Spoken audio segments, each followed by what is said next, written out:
Hi, I'm Bryce Crittenden. Hi, I'm Caroline Land, and welcome back to EPL's Overdue Finds. Caroline, how's it going today? I'm doing well, Bryce. How are you? Good. We should quickly mention at the top of the show, you're actually technically on holidays right now. So it kind of shows like this is a pretty big episode. You're like, I'm coming in for this one. Yeah, I said, Bryce, don't you dare do this one without me. I've been looking forward to it for about a year and a half now. Yeah, so of course, today we are talking with Mr. Terry O'Reilly, host of Under the Influence podcast. You probably heard him a ton on CBC Radio, and of course, good news. We're kind of bringing him here to Edmonton. He's going to be hosting a virtual forward-thinking speaker series event for us on September 29th. So, luckily for us, that means we get to chat with him before his event. And Caroline, we don't obviously get to do these episodes very often. This was an interview we technically should have done last year, but with COVID and everything, having to reschedule everything, we're so excited to be getting to chat with him on this episode. Yeah, it's a perfect intersection, I think, of a lot of things that you really like and I really like. He has that marketing, advertising, copywriting background, the pop culture lens, messaging, and sharing. Libraries we share, and Mhm. that's something that advertising also does, sometimes in different ways, sometimes in the same way. So having the chance to talk with Terry O'Reilly is just really exciting. Yeah, absolutely. For those of you who might not be as familiar, he's an award winning copywriter and marketer who's created campaigns for top brands, including Labatt, Pepsi, Goodyear, Tim Hortons, Nissan, and the Hudson's Bay Company. In 1990, he co founded Pirate Radio and Television, a creative audio production company that produces scripts and sound for radio and TV commercials. And he's even directed such notable actors as Alec Baldwin, Ellen DeGeneres, Kiefer Sutherland, and Bob Newhart, which you might hear about coming up in our interview with him. And as we mentioned, he has his award winning CBC Radio 1 show called Under the Influence. And he has a new book out called This I Know Marketing Lessons from Under the Influence. So yeah, I mean his resume is quite incredible, and Caroline is my, as you talked about already, I work in marketing. It's my job, and part of my job obviously is to kind of co-host this podcast as well. And yeah, this was a true honor getting to chat with him. Yeah, so it was really wonderful, and the stories that he told. He's a storyteller. He says that in Mhm. his interview, but listening to him tell the stories to illustrate his point, I don't want to get ahead of myself. I'll save this for when we come back at the end of the interview. Yeah. So without further ado, we present to you our interview with Terry O'Reilly.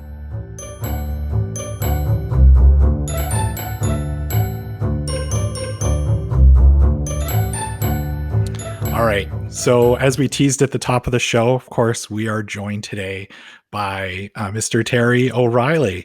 And we are so excited to have you join us today on Overdue Finds. And of course, you have your talk coming up with us here at EPL. Can you tell us a little bit more about your presentation called Customer Service is Marketing? And what can people expect to learn from your talk? Well, I've always believed that customer service and marketing were the same departments, not separate departments. So my talk is about the fact that customer service is marketing. In other words, nothing says more about your company or organization than the way you treat the people that you serve. So I tell stories about various companies around the world, organizations, that found ways to enhance their customer service. And my whole talk is really about going the extra inch, not the extra mile, that the smallest little thing that you do, if you can find creative ways to enhance your customer service, just the smallest things will delight people, that they are so used to not getting great service or getting surprisingly good service that just the smallest little touch will make a huge difference.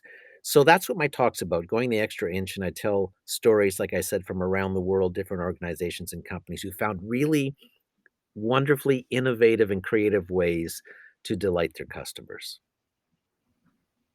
In your own experience, have you had experiences of customer service that really wowed you or that made a difference, went that inch?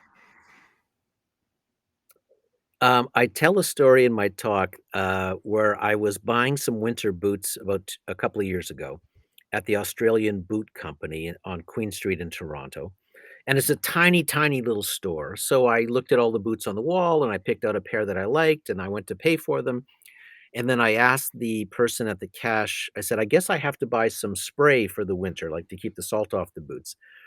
And she said, "Oh, don't worry about that. We'll do that for you right now. We'll spray your boots right now." I said, "Oh, that's great." And I said, "How long will that take?" And they said, "About half an hour." And I thought, "What am I gonna do in this tiny store for a half an hour?" And then she gave me this coupon, and she said, "You see that little coffee shop across the street?" And I looked behind me, and I said, "Yeah." She said, "Go and have a coffee and a muffin on us and come back in half an hour." And I loved that little touch because she was being a good host to my time, you know? So I went across the street to this cute little bakery, and I had my coffee, my muffin, I sat in the window, I watched humanity go by, I caught up on my emails, and before I knew it, the half hour had passed, and I walked back over and got my boots. Any other store would have said, you know, "Come back in half an hour," or, "It's gonna take half an hour." That's the way that is, but they just that little touch of giving me that coupon for a coffee and a muffin was such a wonderful little thing. And I've told that story about that company for a couple of years now because it was just that they went the extra inch. Wow. Yeah. Yeah, the little stuff makes a huge difference, and I imagine, I'm sure those boots held up, quite well for you, and I'm sure if you need to buy another pair of boots, that's the store you're going back to, right? Yeah, because, I like them and they because they went the extra inch, I would rather spend my money with them. It's just they were lovely and nice and did something that is, like most service is so basic that when I get a nice little customer service moment like that, I'm shocked.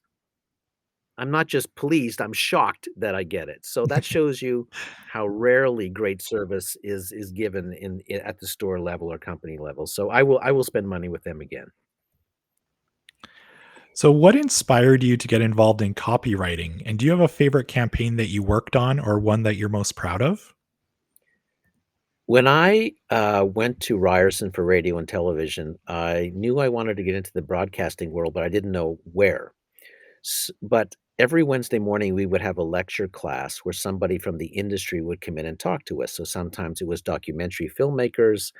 I remember Lloyd Robertson dropped in one morning to talk about anchoring the news. But one day, some advertising people came in to talk about the world of advertising, and I sat in the back of that class and I saw my future. Everything about it I loved. They were talking about writing scripts and strategy and selling products and working with actors and being in studios and going on shoots. Everything about it I loved. Plus, I think as a kid, I always loved commercials. I just loved commercials. So then I just made a decision that I like to write. I would pursue a career as an ad writer. So that's what did it to me and did it for me. And then I went out and I put out 60 resumes across the country to advertising agencies, and I got 61 rejection letters. So one place rejected me twice. That's how little they wanted me. So and that was the start of my career trying to get it was in 1981 and it was in a recession, so it was very hard to find a job. Do you have a campaign that you're most proud of that you've worked on? I would say it was probably fiberglass pink home insulation. It was at the first agency I ever worked at, it was our biggest client. It was our flagship client. The the client said the funniest thing to us. He said, "I sell the world's most boring product. People buy me once, put me between their walls, and never think of me again. Make me famous."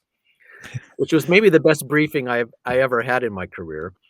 And we did the funniest commercials for him. He allowed us enormous creativity. So if you were to Google fiberglass pink commercials on YouTube, for example, you would see the work we did where we, someone bought, you know, 362 beautiful pink flamingos with the money they saved by insulating properly, or they created a little pool, an absurdly small pool with the money they saved, et cetera, et cetera. Anyway, that campaign helped fiberglass get over 80% of the insulation market in this country, which was a tip of the hat to the power of creativity. That creativity is a powerful business tool, and I love that campaign. Do you have any fun stories that you can share with us from some of your from directing some celebrities such as Alec Baldwin and Bob Newhart? Bob Newhart was as nice as you see him on television. He was a joy I'm to so work with. glad to hear that. Yeah, we had a great process. I did probably over 30 commercials with Bob for a cellular company, and we had a great process. The agency would write the scripts. I was a commercial director at that time. I would send the scripts to Bob, and then Bob would phone me, and we would just talk about the scripts, and he would make little changes that were more in keeping with his character, and so it was this lovely back and forth thing. Every week, I'd get a phone call from Bob Newhart at home, and we would just discuss the scripts. Every celebrity likes to work a different way. You know, when I sit down with a celebrity, I would always ask the question, "How do you like to work?" Because I want them to be comfortable. I always have a limited amount of time with a celebrity. I've got them for like a half an hour, got her for like 40 minutes tops, and they always bring an entourage with them. So there's a lot of pressure and stress in a recording session. When I worked with Kiefer Sutherland, for example, I said, "Kiefer, how do you like to work?" And he said, "I like to do 10 takes in a row before you give me any direction." I went, "Okay," because that's not my method. I would always give direction between every take. He wanted to do 10 in a row, and then he'd go, "Okay, what do you think?" And I go, "Okay, take 4 was great. Take 6 had this little moment. Take 9 had this. If you could get all that into one take, and then you do 10 more takes." So every celebrity is slightly different.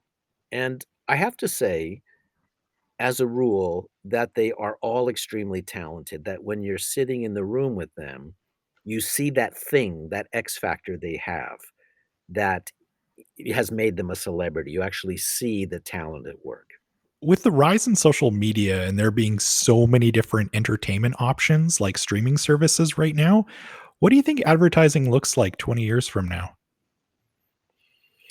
I'm not a crystal ball guy because so much can change so fast as we're seeing in this era we're living through right now. But with the amount of channels, because, Twitter, streaming, Facebook, Instagram, they're all channels.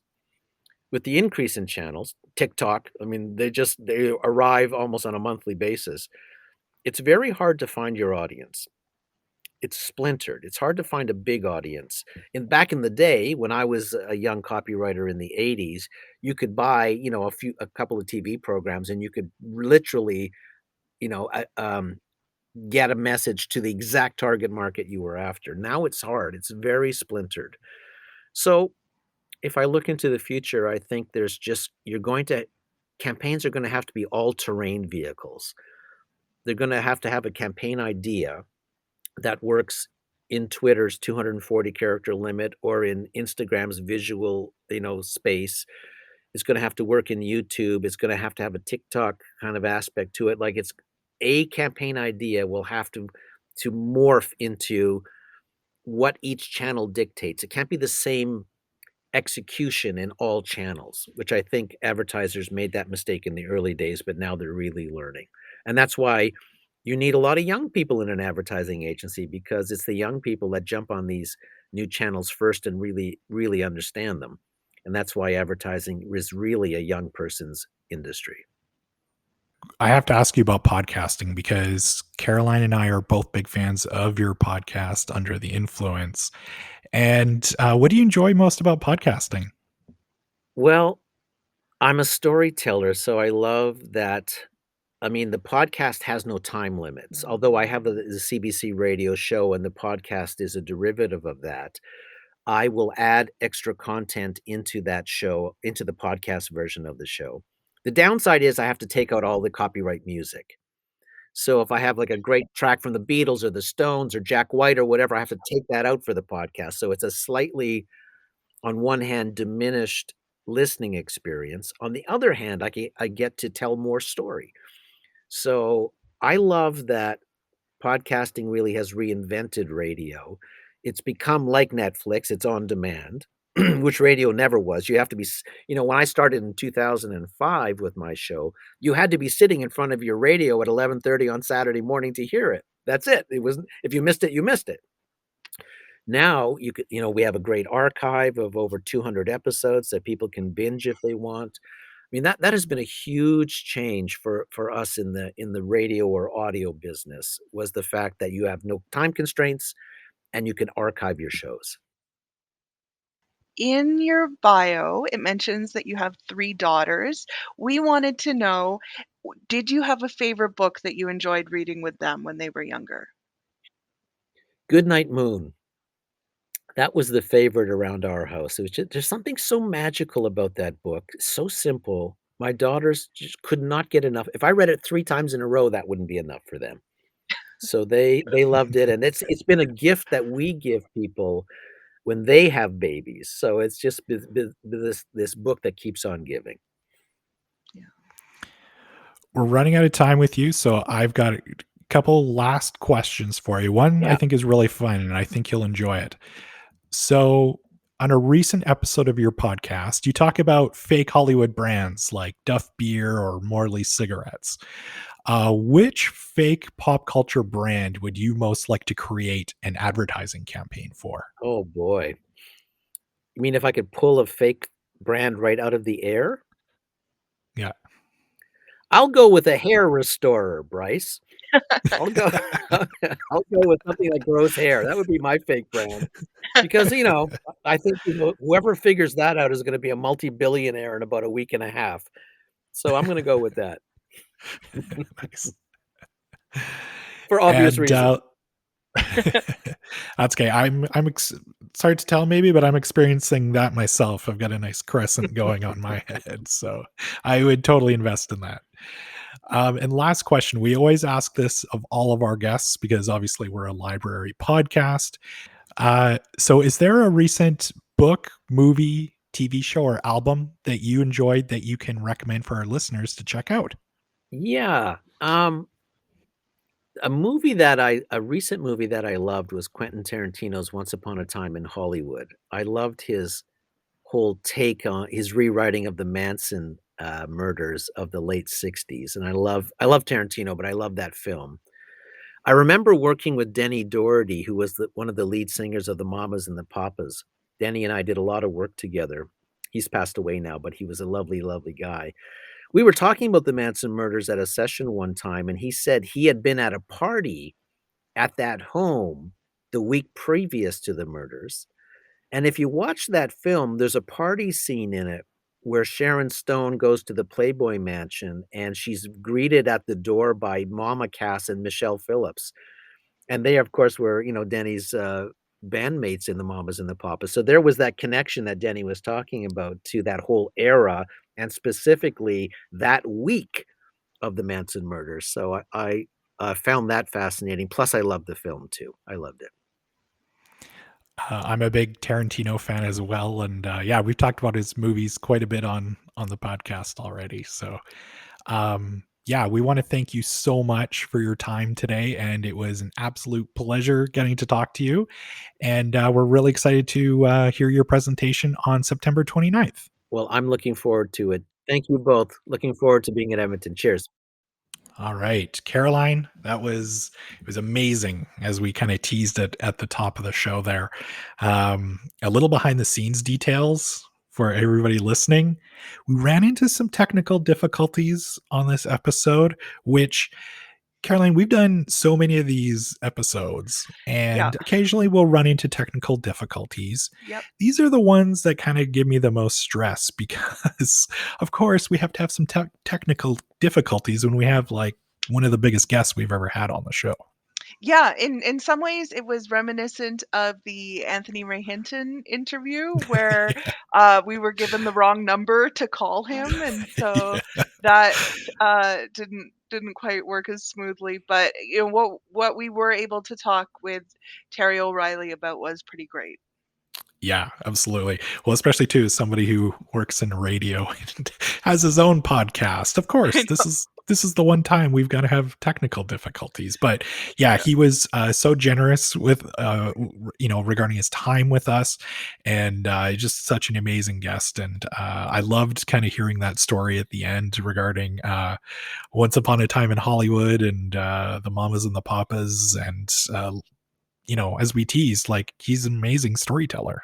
Mhm. I really liked his story about the boots, buying the boots and the Hmm. experience as a customer, and one of the things I really liked about that story is that it shows how that boot company saw him as a whole person, not just as a customer, not just as someone who was gonna be handing over money, and that was the end of the interaction. They thought about his experience of that 30-minute window where they were treating his boots and not just saying, "Oh, there's a cafe across the street, see you in half an hour," but really thinking of what would somebody want at a cafe? How can we include this for them so that overall their experience is really important? And that's something that I think about a lot in terms of the library of not just how can we serve people with customer service, but what is their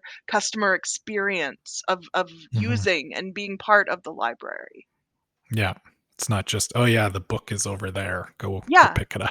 Yeah, yeah, and everything from, what is the entrance like when they come in? How is the signage? Mhm. What decisions does someone have to make? We think sometimes in terms of products or marketing, it's often about who's your competitor, and in libraries, it can be very easy to say, "Oh, we don't have one," because you might think of it as, well, do I have Pepsi or do I have Coke? And they're the competitors with each other. And maybe sometimes you'll have root beer instead. But Mhm. with libraries, there's not a second public library system in Edmonton for people to check out. But we do have a lot of competitors for people's time and attention and services. So it's really, I think, important for us to understand why people are choosing to come to the library, how we can share the things that the library has to make their lives and their experiences better. And especially with this talk coming up here called customer services marketing, especially with a lot of, small businesses, these days with, stuff is slowly, hopefully, knock on wood, it's continuing to open back up. And I think it's going to be more important, than ever for, businesses or other organizations to kind of be putting that best customer service foot forward. So, yeah, and as we mentioned at the top of the show, his virtual talk is taking place on September the 29th. So, of course, the title is Terry O'Reilly Customer Service is Marketing. Tickets are only $10. Visit epl.ca/speaker series and to grab your tickets. And we'll also have a link to it in today's show notes. And I also want to mention, too, proceeds from ticket sales will go to Ready, Set, Read, a new EPL initiative in partnership with Dolly Parton's Imagination Library. This program delivers new books to children every month from birth to the age of 5. And these books are theirs to keep forever. For many children, this will be the first book that they have ever owned. So, yeah, you're going to have an amazing talk from an excellent storyteller in Terry O'Reilly, and the money from your streaming ticket will go towards a great cause. Maybe we should try to get Dolly Parton on the podcast. Yes, definitely. And with our luck, we would also have technical difficulties again, probably. Yeah, So, maybe we should just let that be a dream in the background exactly. for us. But that Yeah. I think not to jump back too much, but again, one other thing I really liked in what Terry O'Reilly was saying was about being in the room with the celebrities and seeing Mhm. they might not have that experience with copywriting or scripting or sales, but they have that quality, that special element that makes them so successful. I just loved hearing about that and thinking about that, and I'm gonna be reflecting on that the next time I watch some commercials, I think. Yeah. And I was so relieved to hear that Bob Newhart is just as sweet of a person in real life as he is on TV. That absolutely made my day. Yeah, you were really relieved, I this was. I yeah, was like, not that I thought he was gonna bury Bob Newhart by any means, but that was a huge relief. yeah. So we hope that you've enjoyed today's episode. Make sure that you've subscribed to the show so that you get all of our new episodes. Please also leave us a review on Apple Podcasts. And most importantly, tell a friend about the show. Of course, we love to hear from our listeners. So if there's a certain topic that you'd like us to cover in a future episode, or maybe you just want to share your thoughts with our interview today, you can email us at podcast@epl.ca.